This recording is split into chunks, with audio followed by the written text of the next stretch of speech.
Hello दोस्तों, आपका हमारे चैनल पर बहुत बहुत स्वागत है।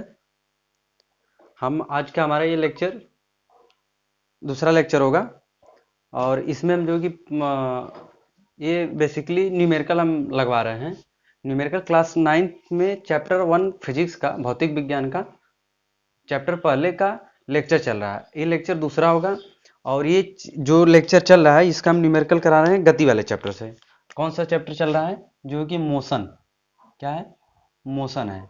मोशन मतलब कि गति।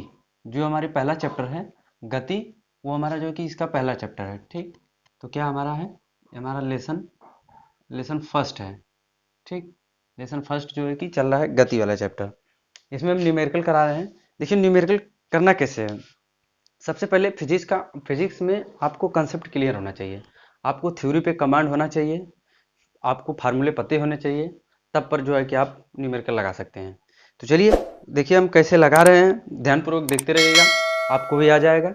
तो चलिए आज का हमारा ये पहला लेक्चर दूसरा है। दूसरे लेक्चर में हम पहला क्वेश्चन स्टार्ट कर रहे हैं। दिया है एक रेलगाड़ी स्टेशन से चलना प्रारंभ करती है और एक समान त्वरण के साथ चलते हुए 10 मिनट में 40 किलोमीटर प्रति घंटा की चाल प्राप्त करती है। इसका त्वरण ज्ञात कीजिए। क्या दिया हुआ है कि एक रेलगाड़ी स्टेशन से चलना प्रारंभ करती है। देखिए क्वेश्चन आपको स्लाइड ऊपर शो हो रहा है, आप देख लीजिए ऊपर शो हो रहा है, तो आप वहां से क्वेश्चन पढ़ सकते हैं।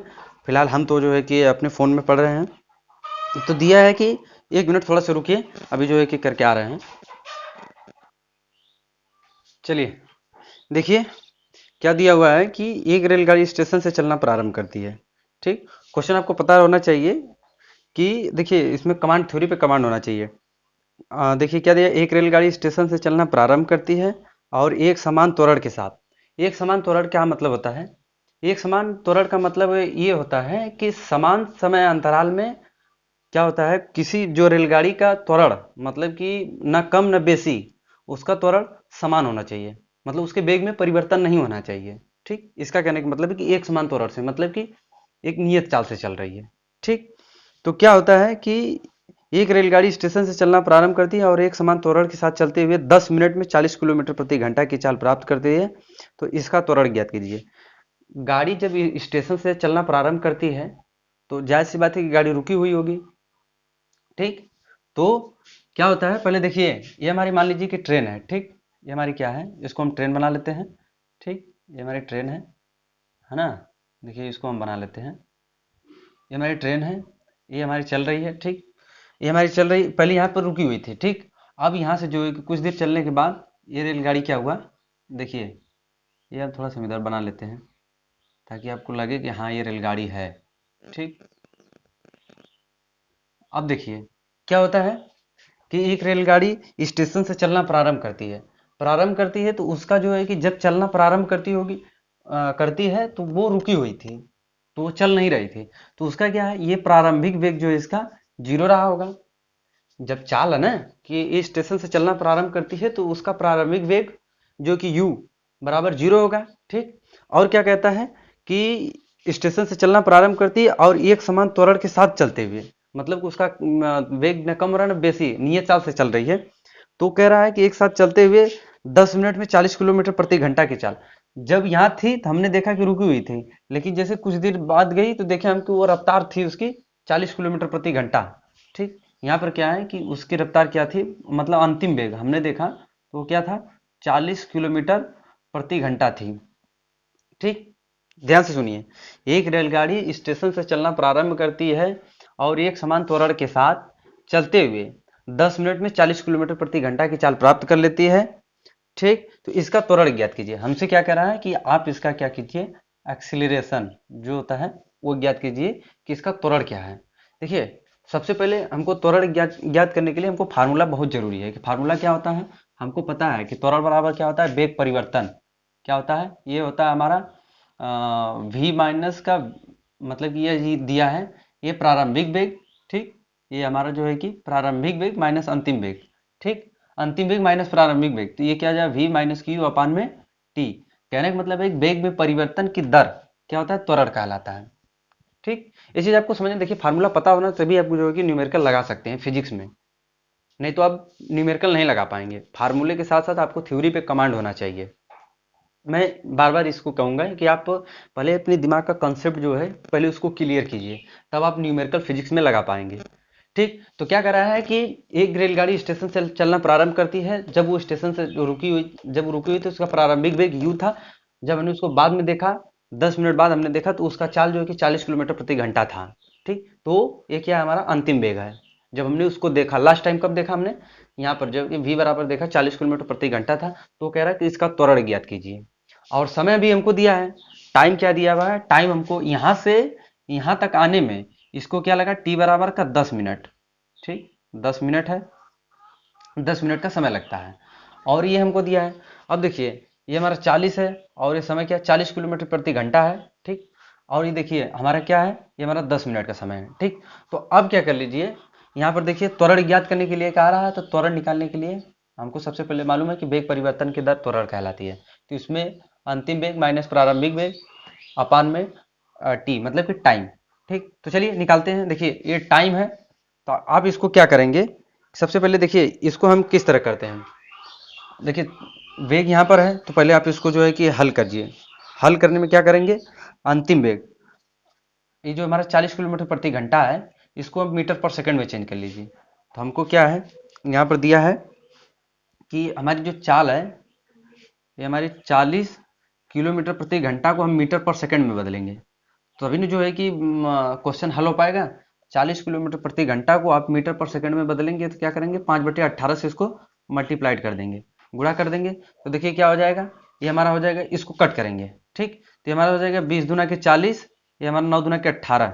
ठीक, कट के क्या हो गया, यहाँ पर हो गया कि ये हमारा हो जाएगा 100, 100 बटा क्या हो जाएगा, ये हमारा 9 हो जाएगा, 100/9 हो गया। ठीक, तो ये हमारा क्या हो गया। और एक चीज पता है आपको, यहाँ पर देखिए ये हमारी चाल तो मीटर पर सेकंड में आ गई। ठीक, किस में आ गई, मीटर पर सेकंड में। ठीक, ये हमारी चाल मीटर पर सेकंड में आ गई। 40 किलोमीटर प्रति घंटा को कोई भी चाल अगर किलोमीटर प्रति घंटा में दी हुई है, तो उसको मीटर पर सेकंड में बदलने के लिए 5/18 से उसको मल्टीप्लाइड कर दीजिए, तो वो चाल हमारी जो किलोमीटर प्रति घंटा में होती है, वो हमारी मीटर पर सेकंड में हो जाती है। इस चीज का ध्यान रखना है आपको। चलिए आगे देखिए, जब प्रारंभिक वेग u जीरो था, स्टेशन पे रुकी हुई थी, तो उसकी चाल जीरो थी। लेकिन जब देखा हमने अंतिम बार, तो 40 किलोमीटर प्रति घंटा थी, हमने चाल को मीटर पर सेकंड में बदल लिया। ठीक, अब देखिए जब हमने इसको मीटर पर सेकंड में बदल लिया, तो इसको भी एक सिस्टम में कन्वर्ट कर लीजिए। ये हमारा 10 मिनट है, हमको पता है कि 1 मिनट में 60 सेकंड होते हैं, तो इसको 60 से मल्टीप्लाइड कर लीजिए, तो क्या हो जाएगा हमारा 600 सेकंड हो जाएगा। 1 मिनट थोड़ा सा रुकिए, तो चलिए देखिए, तो क्या हमारा हो जाएगा, हमको पता है कि 1 मिनट में 60 सेकंड होते हैं। ठीक, हमको क्या पता है कि 1 मिनट में 60 सेकंड होते हैं, तो हम जो है कि इसको सेकंड में बदल लेंगे। ठीक, सेकंड में बदल लेंगे तो क्या हो जाएगा हमारा, ये हमारा हो जाएगा 600 सेकंड। ठीक, क्या हमारा हो जाएगा, ये हमारा 600 सेकंड हो जाएगा। ठीक, अब देखिए, अब यहाँ से आप रखिए, क्या रखना है आपको, देखिए ये हमारा जो है कि यहाँ पर रखिए। हमसे क्वेश्चन में कह रहा है कि हमको पता है कि ये त्वरण हमारा जो है कि वेग परिवर्तन की दर होता है। तो देखिए यहाँ से हम कर लेते हैं इसको, ये बराबर, देखिए त्वरण को ए से डिनोट करते हैं। ठीक, तो हमारा क्या है कि देखिए ये हमारा हो जाएगा अंतिम वेग v माइनस प्रारंभिक वेग u अपान में t समय। ठीक, तो इस तरह से हम करते हैं। तो देखिए अंतिम वेग आपका क्या है, अंतिम वेग देखिए यहाँ पर दिया था 40 किलोमीटर प्रति घंटा, हमने जब इसको मीटर पर सेकंड में बदला, तो ये हमारा क्या आ गया, 100/9 आ गया। फिर माइनस में प्रारंभिक वेग क्या है, 0 है। ठीक, और ये अपान में क्या टाइम है, टाइम कितना है, 600 सेकंड है। ठीक, तो हमारा क्या हो गया, 600 सेकंड हो गया। अब देखिए यहाँ से क्या होता है, इसको इसको क्या करते हैं, इससे मल्टीप्लाइड कर देते हैं। ठीक, तो ये क्या हमारा हो जाएगा, 100 अपान में 9 इंटू 600। ठीक, 600 हो गया। तो अब क्या कर लीजिए, देखिए यहाँ से 2 जीरो से आप इसको खत्म कीजिए। ठीक, 2 जीरो से आपने खत्म कर लिया, नहीं तो जो है कि यहाँ पर ऐसे भी कर सकते हैं। देखिए 100 है तो 6 बार में कट जाएगा। ठीक, तो यहाँ से देखिए इससे कट जाए, तो 2 जीरो से निपटा दीजिए। तो हमारा क्या हो गया, ये हमको क्या कर लिया, त्वरण निकालने के लिए कह रहा है। तो त्वरण क्या होता है, देखिए यहाँ से आप जब इसको कट कर लेते हैं, तो ये हमारा क्या हो जाएगा, यहाँ इससे 9 से आप 6 से मल्टीप्लाइड करेंगे, तो क्या हो जाएगा, 9 6 जा 54 हो जाएगा। क्या हो जाएगा, 9 6 54 हो जाएगा। तो क्या हो जाएगा हमारा 54। और देखिए त्वरण का मात्रक क्या होता है, मीटर पर सेकंड स्क्वायर होता है। त्वरण का मात्रक क्या होता है हमारा, जो है कि मीटर पर सेकंड स्क्वायर होता है। ये त्वरण का मात्रक होता है। क्या होता है? ये हमारा मात्रक होता है। आप जब चैप्टर पढ़ेंगे तो उसमें आपको बताया जाएगी कि इसका मात्रक क्या होता है। तो इसका मात्रक त्वरण का मीटर पर सेकेंड स्क्वायर होता है। इसको ए से इसलिए डिनोट करते हैं क्योंकि ये एक्सीलरेशन होता है। ठीक, क्या होता है? हमारा एक्सीलरेशन होता है, त्वरण होता है। ठीक, इसलिए इसका मात्रक मीटर पर सेकंड स्क्वायर होता है। तो यहाँ पर देखिए क्या है हमारा, ये 1/54 मीटर पर सेकंड स्क्वायर हो जाएगा। ठीक, तो ये हमारा यहाँ से फाइनल आंसर निकल गया। इस तरह न्यूमेरिकल लगते हैं फिजिक्स के। ये हमारा फिजिक्स का लेक्चर दूसरा है। चैप्टर पहला जो है कि हम लेक्चर लगवा रहे हैं वो गति वाले चैप्टर से ये न्यूमेरिकल कराए जा रहे हैं। इसमें सारे न्यूमेरिकल हम बारी बारी से कराएंगे। चलिए अगला क्वेश्चन देख लेते हैं कि अगला क्वेश्चन कैसे करना है। ये हमारा क्वेश्चन था, आपको स्लाइड पे ऊपर शो हो रहा था, अभी देख लीजिए। अब क्वेश्चन हमने सॉल्व कर दिए हैं। ठीक, तो इस तरह हमने क्या निकाला, त्वरण हमने कैसे निकाल दिया। देखिए 1/54 मीटर प्रति सेकंड स्क्वायर हो गया। चलिए अगला क्वेश्चन कर लेते हैं, इसको रब कर देते हैं। समझ में अगर आया हो तो कमेंट करके जरूर बताइएगा, अगर नहीं समझ में आया तो भी हमको बताइएगा। ठीक, चलिए इसी के साथ अगला क्वेश्चन करते हैं। अगला वाला न्यूमेरिकल देख लीजिए। अगला वाला आपके ऊपर स्लाइड पे शो हो रहा है। दिया है कि एक पिंड एक समान त्वरण 2 मीटर पर सेकंड स्क्वायर तथा 8 मीटर पर सेकंड के प्रारंभिक वेग से गतिमान है। 4 सेकंड पश्चात उसका वेग क्या होगा और इस समय के अंतर्गत वह कितनी दूरी तय करेगा। सबसे पहले आपको क्वेश्चन में क्या दिख रहा है, दिख रहा है कि एक पिंड एक समान त्वरण। एक समान त्वरण का मतलब है कि समान समय अंतराल में समान वेग परिवर्तन होता है। ठीक, उसका वेग न कम होता है न ज्यादा होता है। जितने 2 मिनट में 8 किलोमीटर की दूरी तय करता है तो अगले ही 2 मिनट में वो 8 किलोमीटर की दूरी तय करेगा। ये एक समान त्वरण का मतलब होता है कि उसके वेग में न तो कम न ज्यादा, समान त्वरण से चलेगा। ठीक, उसकी स्पीड में न कम चालो न ज्यादा तेज चलेगा न ज्यादा स्लो चलेगा। ठीक, समान त्वरण से चलता रहेगा। तो देखिए क्या दिया हुआ है कि एक पिंड एक समान त्वरण। त्वरण सबसे पहले आपको क्वेश्चन में दिख रहा है तो त्वरण निकाल लीजिए। क्या दिया है, दिया है पिंड का त्वरण क्या है। देखिए यहाँ पर दिया हुआ है कि त्वरण इसका है 2 मीटर पर सेकंड स्क्वायर है। ठीक, क्या है, 2 मीटर पर सेकंड स्क्वायर है। ठीक, क्या है इसका त्वरण, क्या दिया हुआ है 2 मीटर पर सेकंड स्क्वायर। ठीक, यहाँ से त्वरण निकल गया। और दिया है कि तथा 8 मीटर पर सेकंड के प्रारंभिक वेग से। अब देखिए प्रारंभिक वेग जो है क्या है, प्रारंभिक वेग, प्रारंभिक वेग को जिसको हम u से डिनोट करते हैं। ठीक, ये कितना है, 8 मीटर पर सेकंड है। ठीक, क्या है, 8 मीटर पर सेकंड है। इसका क्या है, प्रारंभिक वेग है, से गतिमान है 4 सेकंड पश्चात उसका वेग क्या होगा। क्या दिया है, टाइम दिया है। टाइम कितना है, 4 सेकंड। 4 सेकंड पश्चात मतलब 4 सेकंड के बाद उसका अंतिम वेग क्या होगा। 4 सेकंड के पश्चात पूछ रहा है तो उसका अंतिम वेग पूछ रहा है। तो यहाँ पर तो क्या दिया, 4 सेकंड के बाद उसका वेग क्या होगा और इस समय के अंतर्गत वह कितनी दूरी तय करेगा। देखिए हमको अंतिम वेग पूछा है तो अंतिम वेग तो दिया नहीं है, फिर इसके क्या पूछ रहा है, हमको दूरी भी पूछा है। ठीक, तो हमको क्या है कि दूरी भी नहीं दी हुई है। तो हम क्या कर लेंगे, जो हमारा पिंड द्वारा चली गई दूरी होता है वो हमारा जो है कि पता नहीं, तो ये हमारा अंतिम वेग हो गया। ठीक, ये हमारा क्या हो गया, अंतिम वेग। ठीक, यहाँ से हम लिख ले रहे हैं अंतिम वेग। ठीक, ये क्या हमारा अंतिम वेग हो गया। और क्या, पिंड द्वारा चली गई दूरी क्या होता है, पिंड द्वारा चली गई दूरी क्या है, पिंड द्वारा चली गई दूरी कितनी होती है, ये हमारा होता है यस। ठीक, यस बराबर हमको पता नहीं कितना है। इतनी सारी चीजें आपको दिया है क्वेश्चन में। क्या दिया हो क्वेश्चन एक बार फिर से पढ़ दे रहे हैं। दिया है कि एक पिंड एक समान त्वरण 2 मीटर पर सेकंड स्क्वायर 2 मीटर पर सेकंड स्क्वायर तथा 8 मीटर पर सेकंड के प्रारंभिक वेग से गतिमान है। 4 सेकंड पश्चात उसका वेग क्या होगा और इस समय के अंतर्गत वह कितनी दूरी तय करेगा। मतलब कि इतने समय में 4 सेकंड के पश्चात वो कितनी दूरी तय करेगा, ये चीज हमको निकालनी है। तो हमने जितने क्वेश्चन में जो जो चीजें दिए थे हमने कलेक्ट कर लिए। क्या दिया, त्वरण दिया था 2 मीटर पर सेकंड स्क्वायर और किस वेग से चल रहा था, तो प्रारंभिक वेग 8 मीटर पर सेकंड था और समय क्या था 4 सेकंड। अंतिम वेग पूछ रहा है कि 4 सेकंड के बाद उसका वेग क्या होगा और पिंड द्वारा चली गई दूरी क्या होगी। हमसे इतनी सारी चीजें पूछ रहा है। देखिए अब क्या करते हैं, यहां से अब हमको पता है कि गति के 3 समीकरण इसमें लागू होंगे। पहला हम देखिए इसमें हम जो है कि चाल बराबर दूरी बटा समय, और जो है कि चाल बराबर, इस चाल जो देख रहा है, वेग या चाल एक ही बात है, तो चाल बराबर दूरी बटा समय से हम निकाल सकते हैं। लेकिन उसमें क्या हमारा आपको त्वरण नहीं मिलेगा। ठीक, अब जैसे क्या है कि यहाँ पे देखिए त्वरण दिया है, तो इसमें चाल बराबर दूरी बटा समय, तो इसमें त्वरण नहीं मिलेगा। तो इसलिए हम यहाँ पर क्या करेंगे, गति के समीकरण लगाएंगे। गति के समीकरण लगाने से क्या होंगे, अभी देखिए गति के समीकरण लगाने से क्या होते हैं, गति के 3 समीकरण होते हैं। कौन कौन से होता है, देखिए ये हमारा होता है v बराबर का क्या होता है, u प्लस में at होता है। ये हमारा क्या है, पहला समीकरण है। ठीक, समीकरण का मतलब देखिए इक्वल के निशान लगा है, इसलिए समीकरण हो गया। ठीक, क्या हमारा ये गति का पहला समीकरण है। दूसरा समीकरण क्या है, यस बराबर का, यस बराबर क्या है, ut प्लस में हाफ at स्क्वायर है, हाफ at स्क्वायर है। ठीक, ये हमारा t है, थोड़ा सा देखिए ये हमारा हाफ at स्क्वायर है। तीसरा समीकरण हमारा क्या है, देखिए हमारा है v स्क्वायर बराबर में u स्क्वायर प्लस में क्या है 2as होगा। ठीक, ये हमारा क्या होगा, as होगा। जहां पर देखिए ये अंतिम वेग होगा, ये प्रारंभिक वेग होगा, ये त्वरण होगा, t टाइम होगा, ये s दूरी होगा, u प्रारंभिक वेग होगा, t समय होगा, और जो है कि हाफ ये त्वरण होगा, t जो है कि समय होगा। ये हमारा जो है कि अंतिम वेग है, प्रारंभिक वेग है, 2 ये त्वरण है, s दूरी है। ठीक, तो ये हमारे क्या हो गए, हमारे 3 समीकरण आपको मिल गए। पहला समीकरण, ठीक, ये हमारा दूसरा समीकरण, ठीक, ये हमारा तीसरा समीकरण।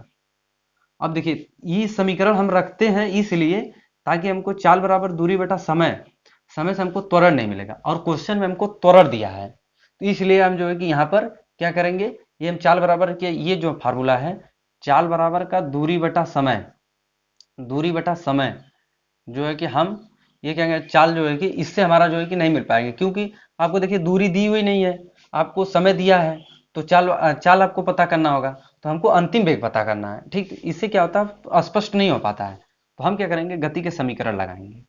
ठीक, तो चलिए गति का पहला समीकरण यहाँ पर उपयोग करेंगे, क्योंकि आपको अंतिम वेग निकालना है। देखिए पूछ रहा है कि 4 सेकंड पश्चात क्या है, क्वेश्चन में थोड़ा सा क्वेश्चन के देख लेते हैं हम। 4 सेकंड बाद पूछ रहा है कि क्या होगा, 4 सेकंड बाद वो कितनी दूरी तय करेगा, पिंड कितनी दूरी तय करेगा। तो यहाँ पर हम ये फार्मूला, ये समीकरण लगाएंगे, गति का पहला समीकरण लगाएंगे। तो चलिए यहाँ पर देखिए क्या है, गति का पहला समीकरण है v बराबर में u प्लस at। ठीक, देखिए हमारा त्वरण भी दिया है, समय भी दिया है, और प्रारंभिक वेग भी दिया है, अंतिम वेग हमको पूछा है। तो अंतिम वेग निकालने के लिए हम अंतिम वेग इस तरह रहने देते हैं, प्रारंभिक वेग रखते हैं, तो 8 मीटर पर सेकंड है। देखिए प्रारंभिक वेग ये दिया है ना 8 मीटर पर सेकंड, प्लस में त्वरण क्या है, त्वरण हमारा क्या है 2 मीटर पर सेकंड स्क्वायर है, तो त्वरण भी रखेंगे, गुणे टाइम कितना है हमारा जो है कि 4 है। ठीक, और देखिए वेग का मात्रक होता है मीटर प्रति सेकंड होता है, ध्यान रखिए। तो हमारा v यहाँ से क्या निकल गया, अंतिम वेग, ये हमारा क्या है, ये हमारा अंतिम वेग हो गया। तो हमको क्या कहते हैं, ये हमारा देखिए निकल गया यहाँ पर हो गया कि 4 दूना 8 हो गया, ये 8 प्लस में ये 8। ठीक, ये हमारा क्या हो गया, 8 हो गया, 8 हो गया। तो हमारा क्या हो गया, वेग हमारा क्या हो गया, 8 8 16 गया, तो ये हमारा क्या हो गया, 16 मीटर पर सेकंड हो गया।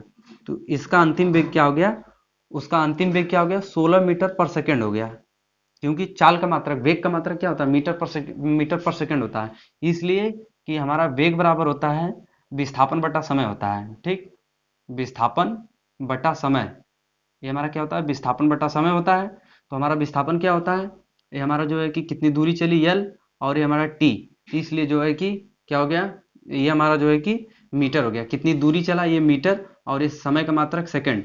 ठीक, तो इसलिए इसका वेग का मात्रक क्या हो गया, मीटर पर सेकंड हो गया। तो अंतिम वेग क्या निकल गया, पिंड द्वारा अंतिम वेग क्या था, 16 मीटर पर सेकंड था।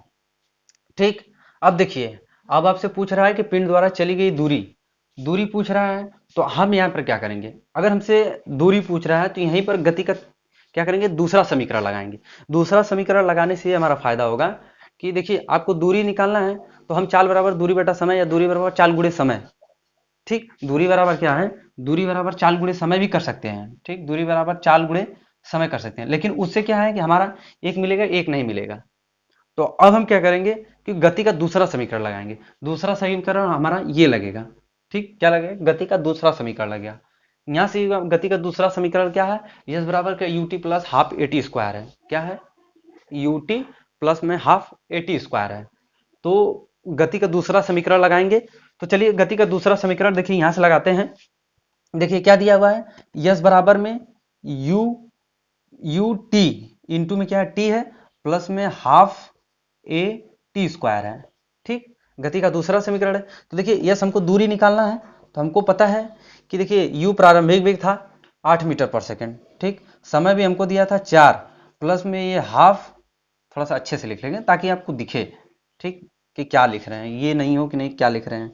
यस बराबर का पिंड द्वारा चली गई दूरी हम निकाल रहे हैं, ठीक। तो देखिए u प्रारंभिक वेग क्या 8 मीटर पर सेकेंड है, ठीक। देखिए यहाँ से अंतिम वेग भी निकल गया, ये चीज ध्यान देखिए रखिएगा कि यहाँ से आपको अंतिम वेग निकल गया है, तो यहाँ से प्रारंभिक वेग क्या है 8 मीटर है, फिर समय क्या है 4 है, गुणे 4 सेकेंड है, ठीक। फिर इसके बाद प्लस का निशान है, फिर इसके बाद हाफ, हाफ त्वरण क्या है 2 मीटर पर सेकेंड स्क्वायर है, ठीक। 2 मीटर पर सेकेंड का समय क्या है 4 है, मतलब 4 सेकेंड है, तो इसको हम क्या करेंगे 4 का स्क्वायर कर देंगे क्योंकि टी स्क्वायर है। तो ठीक, यहाँ तक समझ में आया। तो चलिए इसी के नीचे थोड़ा सा और कर लेते हैं। देखिए यस बराबर में क्या है, आप इसको करेंगे तो 8 के 8 16 8 24 8 चौका 32, ठीक। तो ये हमारा क्या हो जाएगा 32, पहले यहाँ से इसको कर लीजिए प्लस में। अब देखिए ये जो हमारा हाफ है तो आप क्या करेंगे 4 का 16 कर लेंगे, ठीक। आप चाहे तो इसको इससे कट कर लीजिए, तो ये हमारा क्या हो जाएगा, ये हमारा हो जाएगा प्लस में, ये देखिए इसका वर्क करेंगे तो क्या हो जाएगा 16 हो जाएगा। आप इसको ऐड कर दीजिए, तो थोड़ा सा हम आगे देख लेते हैं। तो यहाँ से क्या होगा 16 और 32 जोड़ेंगे तो क्या होगा 4 दू 6, अरे यहाँ पर देखिए कहाँ 4 दू 6 जोड़ रहे हैं, यहाँ पर 6 दू 8 हो जाएगा, ठीक। ये हमारा 8 हो गया, प्लस 3 1 4 हो गया, तो ये हमारा 4 हो गया। अब देखिए दूरी है, दूरी का मात्रा क्या होता है मीटर होता है, ठीक। दूरी का मात्रा क्या होता है मीटर होता है या किलोमीटर होता है, ठीक। तो हम क्या करेंगे यहाँ से देखिए दूरी हमारी कितनी निकल गई, तो हमारा ये हो कि 48, यहाँ पर क्या हो गया 48 मीटर हो गया, ठीक। तो हमारे पिंड का क्या हो गया, पिंड द्वारा चली गई दूरी, ये हमारी दूरी क्या हो गई, ये हमारा 48 मीटर हो गई, ठीक। देखिए इस तरह हमारा दूसरा क्वेश्चन लग गया। तो पिंड द्वारा क्या हो गया 48 मीटर तय की गई। क्वेश्चन समझ में आया, न्यूमेरिकल समझ में आया, कैसे लगा। दिया था क्वेश्चन को एक बार फिर से पढ़ दे रहे हैं। दिया था एक पिंड एक समान त्वरण 2 मीटर पर सेकेंड स्क्वायर तथा 8 मीटर पर सेकेंड के प्रारंभिक वेग से गतिमान है। 4 सेकेंड पश्चात उसका वेग क्या होगा और इस समय के अंतर्गत वो कितनी दूरी तय करेगा, मतलब कि 4 सेकेंड में ही वो कितनी दूरी तय करेगा, ठीक।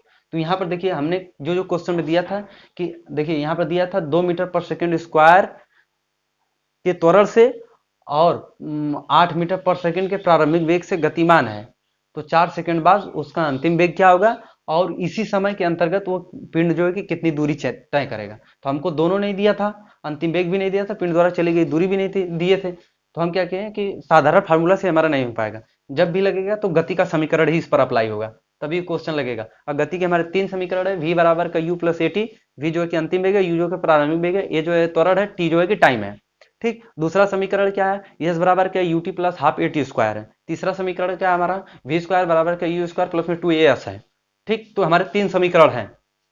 तो यहाँ पर जो है कि गति का पहला समीकरण लगाएंगे इसलिए कि हमको अंतिम वेग चाहिए।